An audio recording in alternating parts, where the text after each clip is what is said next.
Üdvözlök minden kedves hallgatót a Semmelweis Egyetem belgyógyászati rezidensképző podcastján.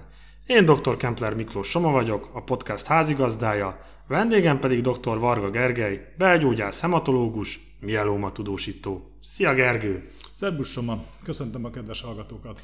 Mai témánk a mielóma multiplex diagnosztikája után annak a kezelése lesz. Legutóbb, Gergő, abban maradtunk, hogy talán a kezelésről nem is fontos, hogy itt beszéljünk ebben a podcast sorozatban, hiszen ez annyira hematológiai specifikus, annyira gyakran változó terület, most mégis meggondoltuk magunkat, elsősorban te. Miért?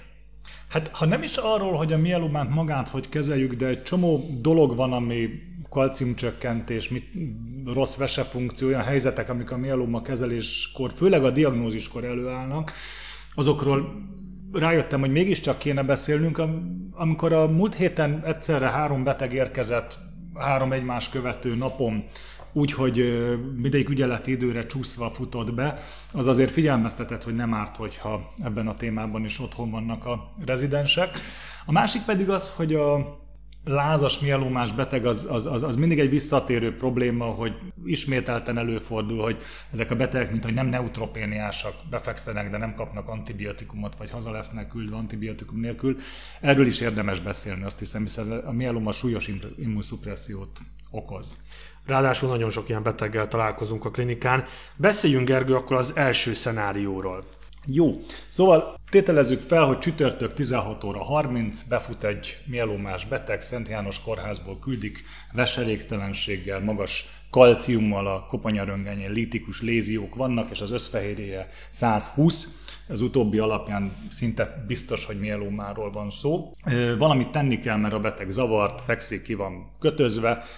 Mit tudunk tenni? Én azt gondolom, hogy mindig konzultálhatunk, tehát ebbe az időintervallumban én is, vagy a többi hematológus kolléga is hívható, tehát tanácsokat telefonon mindenképpen tudunk adni, ha már nem lenne bent senki. Csökkenteni szeretnénk a kalciumot, hidrálni szeretnénk a beteget, javítani a vesefunkciót, adni valószínűleg egy kis szteroidot, még akkor is, ha tudjuk, hogy ezzel a diagnózis lehetőséget egy kicsit rontjuk, de nem hiszem, hogy egy kis szteroidtól eltűnnének a plazmasejtek a csontvelőből a másnap reggeli csontvelővizsgálatra. Tehát kalciumcsökkentésre hidráljuk a beteget, zoledronsav vagy denosumab mindig van a kúrában. Igazság szerint erről gondoskodni kéne, hogy ez hozzáférhető legyen. Tehát, hogy 16-30-kor mennyire könnyű találni valakit, aki megtalálja a felső fiókba a kulcsot, az egy más dolog, de ez azt hiszem áthidalható dolog. Tehát kalciumcsökkentő gyógyszert kell adnunk.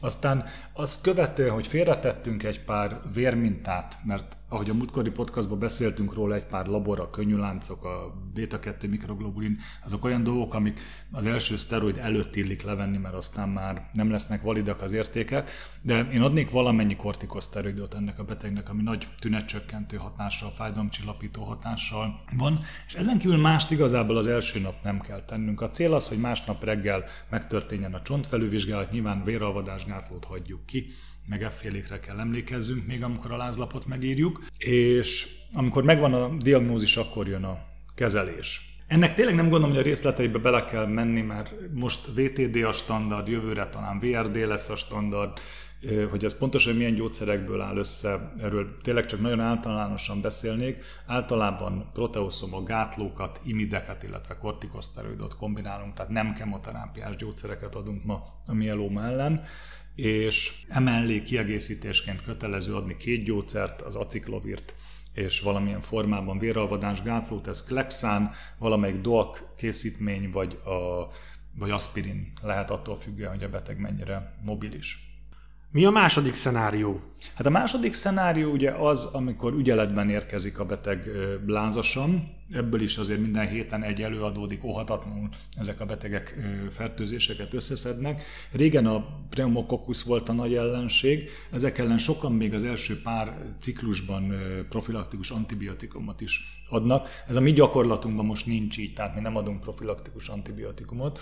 Mindenesetre egy mielomás beteg lázasra jön, azt komolyan kell venni, tehát még akkor is, hogy a neutrofil száma normális, hiszen mi nem kemoterápiával dolgozunk, és ezért nem lesznek a betegek neutropéniásak a kezeléstől. föl. Ennek ellenére az immunrendszerük nagyon-nagyon gyenge, és egy pneumokokkus simán elviheti őket. Tehát sajnos sok emlékem van olyanról, hogy valaki, aki lázas, fáj a torka, és egy óra múlva a mentők hozzák félhalott állapotban, és ezt jó megelőzni azzal, hogy már esetleg zsebben otthon van antibiotikum, amit ilyen esetben elkezdhet, és amikor bejön, akkor meg rögtön intravénás antibiotikumot kezdünk. A szokásos neutropéniás láz protokoll a tazocinnal az megfelelő. Gergő, mondtad, hogy nagyon nem akarunk belemenni a részletekbe a kezelésekkel kapcsolatban. Ettől függetlenül azért nyilván jó, hogyha picit mi rezidensek is, vagy a rezidensek is tisztában vannak azzal, hogy mi az, ami a lázlapon rajta van, vagy mi az, amit a kúrában kapnak ezek a betegek. Tudsz pár szót mondani a jelenleg aktuális kezelésekről, hogy ezek nagy vonalakban miket tartalmaznak? Persze, még valamit hadd szúrjak be az előző kérdéshez, ami sokszor elmarad, hogyha valamelyik osztályon mielomás beteg fekszik, akkor jusson már annak, aki a beteget ellátja eszébe, hogy egy ponton mondjuk másnap immunglobulin szintekkel, elektroforézissel, könnyűláncokkal nézzük már meg, hogy is áll a mielómája. Tehát a szokásos laborok mellett egy ilyet küldjünk ki. És ehhez még egy gondolat, hogy ne féljünk attól, hogy ezek sürgős laborokkal együtt mennek le, a labor félre fogja rakni a kémcsövet, és másnap kiküldi, hogyha esetleg az esti órákba kerülne sor ezeknek a levételére. Most a mieloma kezelések, a bortezomib és a talidomid az alapja az első vonalbeli kezelésnek. Ez mind a kettő az első volt a maga gyógyszercsoportjában, tehát a bortezomib az első proteoszómagátló, a talidomid az első imid, és ezt a kettőt kombináljuk kortikoszteroidokkal, és ez a VTD séma, ami az első vonalbeli kezelés ma nálunk. Én gyakorlatilag a legfiatalabbtól a legidősebb betegig ezt alkalmazom, és azt gondolom, hogy ugyan lehet, hogy van ennél jobb első vonalbeli protokoll, de szélesebb körbe alkalmazható aligha. A jó benne az, hogy nem bántja a vérképet, vesefunkciótól függetlenül adható, tehát a két fontos, frissen diagnosztizált betegnél jelentkező problémával kapcsolatban nincs kontraindikáció, és a neuropátia az egyetlen komoly mellékhatás, amire figyelni kell. Tehát mind a bortezomib, mind a talidomid okoz neuropátiát. Ezt a betegnek tudni kell, hogy ha ilyen van, akkor hagyják abba. Ugye a bortezomib az egy szubkután alkalmazandó gyógyszer, a talidomid az egy kapszula, amit minden este bevesz a beteg. Mindegyiknek vannak már másod- és harmadgenerációs követői, tehát a talidomidot követte a lenalidomid, ez a Revlimid brand néven van forgalomban, illetve a pomalidomid, ami Imnovid van a dobozra írva. Ez az imid csoport. Az előnye a két újabb gyógyszernek az, hogy nem okoz neuropátiát.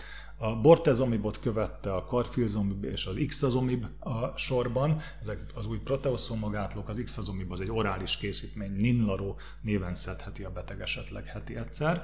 És ami ennél még izgalmasabb az, hogy az antitestek is most már a mieloma fronton is megjelentek, ahogy a rituximab forradalmasította a limfóma ellátást, és hát a túlélési görbéket följebb tolta 20-30%-kal szinte minden B-sejtes limfóma csoportban, úgy a daratumumabtól is valami ilyesmit látunk, gyakorlatilag toxicitás emelkedés nélkül bármelyik protokollhoz hozzátéve, voltaképpen akármelyik vonalban alkalmazva a túlélést nagyon megjavítja, és hozzájárul ahhoz, hogy talán a mieloma valamikor egy gyógyítható betegséggé válik. Ma Magyarországon az újabb készítmények azok harmadik és negyedik vonalban vannak finanszírozva, hát egyedi méltányossági kérvényt kell írni, hogyha előbb akarjuk adni őket. És hát vannak még izgalmas gyógyszerek, amik ritkán előkerülhetnek a mieloma ellátásban, mint például a venetoclax, egy nis csoportban a 11-14 transzlokált mielomák, olyan 15% ez az összes betegnek, abban nagyon jól alkalmazhatóak visszaesett betegeknél például, de ez még nem standard, nem törzskönyvezett gyógyszer. Gergő, elmondanád nekünk, hogy mi a take-home message a mai podcastból? Mi az a legfontosabb üzenet, amit minden rezidens jegyezzen meg? Hát azt gondolom, hogy a két sürgősségi helyzet, amit a mieloma okozhat, ebből az egyik a magas kalciumszint, a másik a veselégtelenség, illetve mondanám harmadikként a csontrendszeri problémákat, de nyilván a csontrendszeri problémák paraplégia esetében nem elsősorban a belgyógyász fog intézkedni. Tehát, hogy ezekre legyen egy elgondolásunk, hogy mit tudunk csinálni, hogyan tudunk kalcium csökkentő gyógyszerhez jutni, akár ügyeleti időben is. A másik pedig az, hogy láz esetén ne habozzunk, hanem azonnal kezdjünk antibiotikumot, ha mielomás betegről van szó. Gergő, nagyon köszönöm, hogy megosztottad velünk a mieloma multiplex kezeléséről tudnivalókat. Köszönöm a figyelmet, nagyon szívesen. Mai podcastunk ezzel véget ér, köszönjük a megtisztelő figyelmeteket. Ha kérdésetek van, hozzászólnátok, vagy szeretnétek egy témáról többet hallani, akkor írjatok nekünk az sebhkpodcast@gmail.com e-mail címre, vagy kommenteljetek közvetlen a podcast alá.